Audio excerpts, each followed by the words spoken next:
माओ के लिए बच्चे छोड़ना आसान नहीं होता, बच्चों के लिए तो माँ बाप छोड़ना बहुत आसान होता है। वो तो 4-5 बेटे हो गए तो कहते हैं 1 महीना तुम खाना खिला लो, 1 महीना तुम खाना खिला दो। तुझे पता नहीं है तेरे माँ बाप ने तेरे लिए अपना खून पसीना बना करके बहाया है। तू आज अपने बूढ़े माँ बाप को बोझ समझता है, तो आज अपने बूढ़े माँ बाप का टोकना, उनका समझाना बुरा समझता है। जिस दिन तेरा बाप नहीं रहेगा, जिस दिन तेरी माँ नहीं रहेगी, तब तुझे एहसास होगा यार अब मुझसे कोई पूछता ही नहीं कि तू रामपुर से अभी तक क्यों नहीं आया। मैं मर भी गया तो मुझे कोई फ़ोन करने वाला नहीं। एक वो मेरी माँ थी, जब तक मैं घर पहुँच नहीं जाता था माँ खाना नहीं खाती थी, माँ इंतज़ार करती रहती थी। एक दफ़ा मुझे मुनव्वर राना मिले भी 1 महीना पहले, सफ़र में इत्तेफाक से मिल गए। बहुत अच्छे शायर हैं, दुआ सल। मैंने कहा भाई राना साहब आपकी शेर व शायरी तो बहरहाल आपका फ़न है, आपका मैदान है, मगर माँ के लिए आपने जो शेर कहे वो मैं जलसों में पढ़ता हूँ। खैर वो मुझे नहीं जानते थे, बड़े खुश हुए। मैंने पूछा कौन से शेर पढ़ते हो? मैंने कहा मैं आपके ये 4 मिसरे तकरीबन जब भी माँ बाप पे तकरीर करता हूँ तो मुझे याद आ जाते हैं कि बुलंदी देर तक की शख्स के हिस्से में रहती है, बहुत ऊँची इमारत हर घड़ी ख़तरे में रहती है, ये ऐसा कर्ज़ है जिसको अदा में कर नहीं सकता, मैं जब तक घर न पहुंचूं माँ मेरी सजदे में रहती है।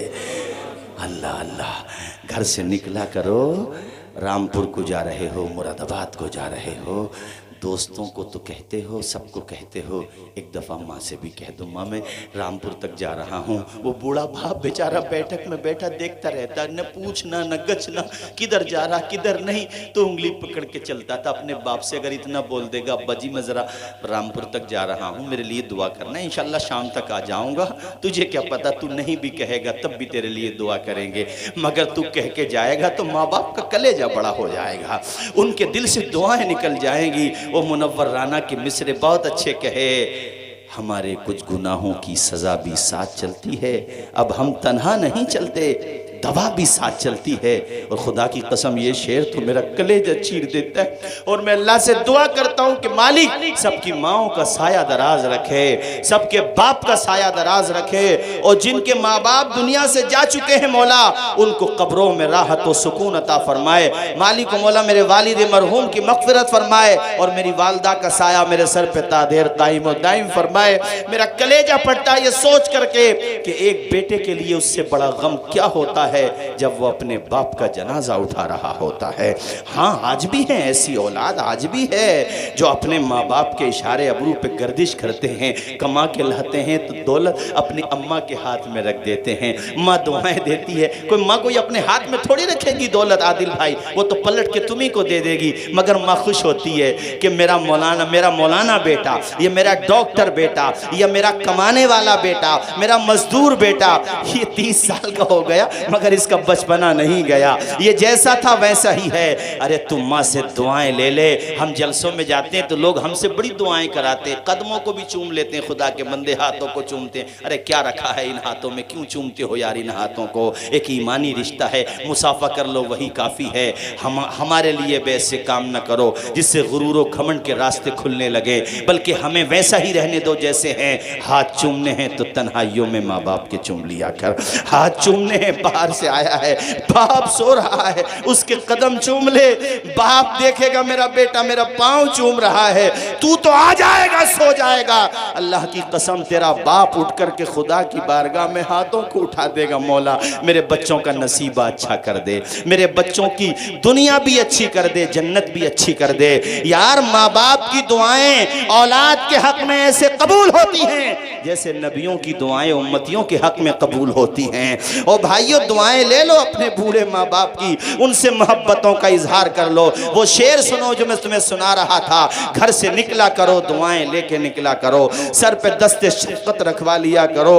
अल्लाह अकबर। घर से निकलोगे तुम्हें फ़ायदा मिलेगा। वो मैं तुम्हें शेर सुनाता हूँ, हमारे कुछ गुनाहों की सज़ा भी साथ चलती है, अब हम तन्हा नहीं चलते, दवा भी साथ चलती है, और अभी जिंदा है माँ मेरी, मुझे कुछ भी नहीं होगा। मैं घर से जब निकलता हूँ दुआ भी साथ चलती है। मैं घर से जब निकलता हूँ, ज़रा पढ़ दें आप भी, मैं घर से जब निकलता हूँ दुआ भी, सारे लोग पढ़ दें दुआ भी। अल्लाह खुश रखे। मुझे अच्छा लग रहा है कि माँ बाप के नाम पर अल्हम्दुलिल्लाह ये हमारे बिरादर गिरामी माशाल्लाह, ये मेरे दोस्त के भी भाई हैं और माशाल्लाह मुझे बड़ी खुशी होती है। दीन का जो भी काम करे उसके लिए दिल से दुआएं निकलना चाहिए। ज़ाहिर खूबियाँ हैं तभी इतने दिनों तक आपके यहाँ हैं माशाल्लाह, और मेरी दुआ ये है कि यहीं पर इनकी ज़िंदगी गुजर जाए, आमीन बोलें। अच्छा इमाम मिल जाए तो हमें उसकी कदर करना चाहिए। माँ सज्जाद निज़ामी इंतकाल हो गया। आदिल भाई माशाल्लाह बड़ा अच्छा पढ़ रहे थे, आज तो पता नहीं आपको हो क्या गया, बहुत अच्छा पढ़ते ही हैं माशाल्लाह, लेकिन आपने बहुत अच्छा पढ़ा आज। वो सज्जाद निज़ामी अल्लाह गरीक रहमत करे, वो 2 मिसरे पढ़ते थे, अगर इजाज़त दें तो मैं सुना दूँ आपको 2 मिसरे तरन्नुम में सुना दूँ, बताएं सुना दूँ? हमारे आसिफ भाई ने भी कहा मैं सुना देता हूँ। और बहरहाल वो मेरा तो खैर उनके साथ ज़्यादा ज़माना नहीं गुजरा, जिस वक़्त उनका इंतकाल हुआ तब मेरी तकरीरों का आगाज़ था। 1-2 जलसे में शायद मुलाकात रही होगी, लेकिन बहरहाल हुजूर की नातें पढ़ता था। और न जाने अल्लाह को किसकी कौन सी अदा पसंद आ जाए भाई, ये सोचना चाहिए। वो माँ बाप के लिए 2 मिसरे पढ़ा करता था, उनकी बेटियाँ अल्लाह बेटियों के नसीब अच्छे करे।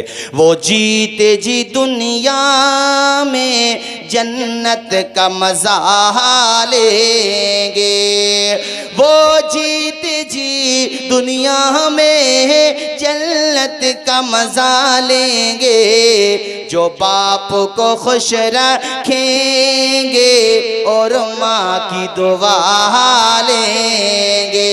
तुम कहोगे मौलाना तौसीफ रज़ा साहब माँ बाप का तस्करा क्यों कर रहे हो, क्या मिलता है माँ बाप की खिदमत करने से, माँ बाप की सेवा करने से? तो मैं आपको बताना चाहता हूँ, जो माँ बाप का कहना मानता है उसे दुनिया में मोहब्बतों का पैगाम मिलता है, मरने के बाद हौज़ कौसर का जाम मिलता है। ये फसाना नहीं हकीकत है, अपनी माँ से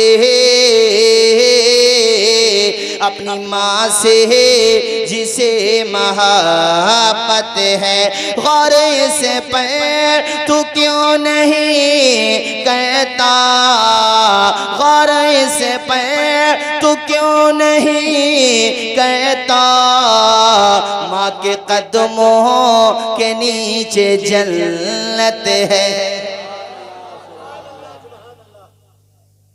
और देखो ये मन बना रहे हो ना कि इंशाल्लाह अपने माँ बाप की खिदमत करेंगे और नौजवानों तुमसे भी कह रहा हूँ अपने माँ बाप से कोई बात डांट देते हैं, माँ बाप तो माँ बाप हैं, कमा भी तो रहे।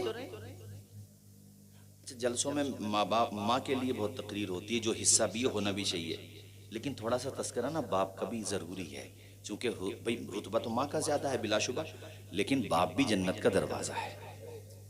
बात क्या है कि वो माँ जो है सिन्फ़ नाजुक है और माँ के अंदर जज्बात ज़्यादा होते हैं, मोहब्बत का तला, तो माँ बेतकल्लुफ़ हो जाती है बच्चों से। बाप क्या है अपना भरम बनाता है, वो ये सोचता मैं बेतकल्लुफ़ हो गया तो कहीं मेरा बेटा बिगड़ ना जाए। और बाकी मोहब्बत मैंने एक बाप को देखा, मैं जलसे में गया तो मिलने आए मुझसे, अकेले में मिले बेचारे, वो इतना मौका नहीं मिला तो फिर किसी तरीके से बहरहाल वो जहाँ मैं सो रहा था पहुँच गए। बड़े रोए जा करके कहने लगे हजरत मेरे पास एक ही बेटा है और उसके दिल में कोई प्रॉब्लम थी, दिल में वाल पड़ने थे, कोई परेशानी थी दिल में, बड़े रोए, बहुत देर तक रोते रहे और बिलक बिलक के रोने लगा। मैं सोच रहा था या अल्लाह तेरा कितना करम है, तूने दुनिया में बच्चे को भेजा तो लावारिस नहीं भेजा, बाप जैसी शफकत अता फरमाई है तूने। बड़ी देर तक वो कहने लगे हजरत मेरे पास दौलत भी बहुत है, अल्लाह का शुक्र है, सारी चीज़ें हैं, बस मैं इसलिए आया हूँ कि आप सफ़र में रहते हैं, दुआ कर दें मेरा बच्चा ठीक हो जाए। मुझे कुछ परवाह नहीं अपनी दौलत की, मैं अपना मकान देखता हूँ, अपनी बिल्डिंग देखता हूँ, गाड़ियाँ देखता हूँ ना तो उससे सुकून नहीं मिलता, अपने बच्चे के लबों पे मुस्कुराहट देखता हूँ मेरी थकान उतर जाती है। ऐसा प्यार होता है बाप को भी। ये ना सोचें आप लोग कि जलसों में जिक्र नहीं होता है तो बाप का रुतबा नहीं होता, बहुत मोहब्बत होती है बाप को भी मोहब्बत होती है। मैं बस बरसबील तस्करा बता रहा हूँ। एक दिन ऐसा हुआ, वो हमारी बेटी पढ़ती है स्कूल में, तो अभी छोटी है, मतलब ऐसी 6-7 साल की, 2 साल पहले की बात है। वो इत्तेफाक से स्कूल वैन जो है वो होता, कई दफ़ा ध्यान नहीं दिया ड्राइवर ने, तो वो जो है स्कूल वैन आ गई। हमारा घर काफ़ी कुछ दूर है स्कूल से, तो वो जो वहाँ पे स्कूल में रहते हैं उसके पास हमारी बेटी गई, नंबर तो रहती है उनके पास, पेरेंट्स का नंबर रहता है, उसने फ़ोन किया, तो मेरी बेटी का जो फ़ोन आया, खुदा की कसम मैं इतना रोया और मैं सोच रहा था कि यार कितनी अल्लाह ताला ने मोहब्बत दी औलाद के लिए, यानी थोड़ी देर की भी घबराहट औलाद की बाप को भी बर्दाश्त नहीं होती। मैं सोच रहा था यार मुझे बर्दाश्त नहीं होती तो उसकी अम्मी का क्या हाल होगा भाई, क्योंकि माँ को तो मोहब्बत ज़्यादा होती है बिलाशुबा, लेकिन बाप को भी बहुत होती है। मैं आपसे कहना ये चाहता हूँ कि आप लोग अपने माँ बाप की खिदमत करें। ये आज के जलसे का एक पैगाम मैं आपको दे रहा हूँ। अगर कभी डांट दें, किसी बात के ऊपर थोड़ा मार भी दें तो दिल पे न लें, सोचें हमारे माँ बाप ही तो हैं, अच्छे के लिए डांटा होगा। तुम्हें आज बुरा लग रहा है, बुरी सोहबत के लिए डांटा है कि गलत जगह क्यों बैठता है, इमाम साहब के पास जाके चला जा, नमाज सीख ले उनके पास, इसलिए डांट दिया। लखनऊ में माँ ने बच्चे को वो पबजी गेम के लिए उसको डेटा कराना था, वो पैसे थे नहीं, एबीपी न्यूज़ पे खबर चली, माँ ने नहीं दिए, इसी वजह से कि बिगड़ गया बहुत ज़्यादा, 24 घंटा उसी में पड़ा रहता, जब भी उठता तो गेम ही खेलता वो। तो एबीपी न्यूज़ पे आया, इतना अहंकारी हो गया था वो बच्चा कि उसने अपनी माँ का मर्डर कर दिया, यानी उसके हाथ कोई हथियार लगा और माँ को मार दिया उसने, अखबारों में चला। अच्छा, हुकूमतों को भी मैं कहूँगा इनकी कानों पे जूं नहीं रेंगती, अबे ऐसी चीज़ों पे प्रतिबंध क्यों नहीं लगाते? ऑफलाइन जुए पे प्रतिबंध है, लेकिन ड्रीम 11 बोले क्या बोलते हैं यार उसको, उस पे प्रतिबंध नहीं है, यानी ऑनलाइन जुआ खेलो तो वो चलेगा, वो लीगल है, और अगर ऑफलाइन खेलो तो इनलीगल है। अबे चोरी अंधेरे में हो या उजाले में हो, चोरी तो चोरी है, पाबंदी क्यों नहीं लगाते आप लोग? ऐसे गुटके के पैकेट पे लिखा होगा इसका खाना सेहत के लिए हानिकारक है। अबे जब हानिकारक है तो परमिट क्यों दे रहे हो तुम लोग? तुम तो डकैती खुद कर रहे हो, सबसे बड़े डकैत तो तुम ही हो। शराब की दुकानों पे लीगल एतबार से शराब की दुकानें खोली नहीं जा सकती, ये जो रोडों पे नजर आती हैं आपको इलीगल है सब ये, मगर पैसा कमा रही गवर्नमेंट। क्या यार तमाशा है, लोगों की स्वास्थ्य के साथ खिलवाड़ हो रहा है, सेहतें खराब हो गई। ऐसे ही पबजी गेम के बारे में बताते हैं लोग कि उस पे लिखा हुआ होता है इसकी कृपया करके इसकी आदत न डालें, लत पड़ने पर आपको नुकसान पहुंच सकता है। इन गधों से कोई ये पूछे, अबे तुम हाथ में माचिस की तिल्ली दे रहे हो और कह रहे हो कि जलाना मत वरना नुकसान हो सकता है, अबे नुकसान तो हो गई जब जलागा तो वो। और हमारे उलमा अगर इसके खिलाफ बोल दें, ये तो आजादी के खिलाफ है। इन मुर्गी वालों से कोई ये पूछे, अबे तुम जानते हो आजादी क्या होती है? आजादी है औरतों को नाइट क्लबों में नचाने का नाम तुम आजादी समझते हो? बच्चों को बिगाड़ देने का नाम तुम आजादी समझते हो? छोटे छोटे बच्चे माँ बाप के सामने जबान दराजी करें, इसको आजादी समझते हो तुम? अरे आजादी का पैगाम देखना है तो आ मेरे नबी के दामन करम से वाबस्ता हो जा। देख मेरे नबी ने बताया, बेटी है तो तेरे लिए रहमत है, औरत बेटी है तो बाप के लिए, और इतनी बड़ी रहमत के 3 बेटियां हैं, तुम पढ़ा दो, शादी कर दो, अच्छी तरबियत दे दो, नबी कहते हैं अल्लाह तुम्हें जन्नत देगा।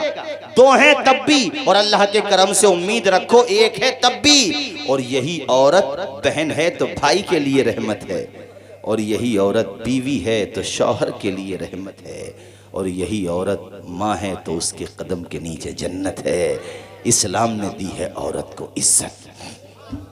तुम क्या जानो इज्जत क्या होती है? बात बहुत आगे बढ़ गई, मगर चूंकि आप दिलचस्पी से सुन रहे हैं इसलिए मैंने गुफ्तगू का दायरा थोड़ा सा वसी कर दिया। अल्लाह आप सबको खुश रखे, आपकी आंखों से जज्बात जो दिल में थे वो दिल के पैमाने जो आंखों से छलके, मेरा खुदा चाहेगा तो हमारी बख्शिश का सामान बना दे।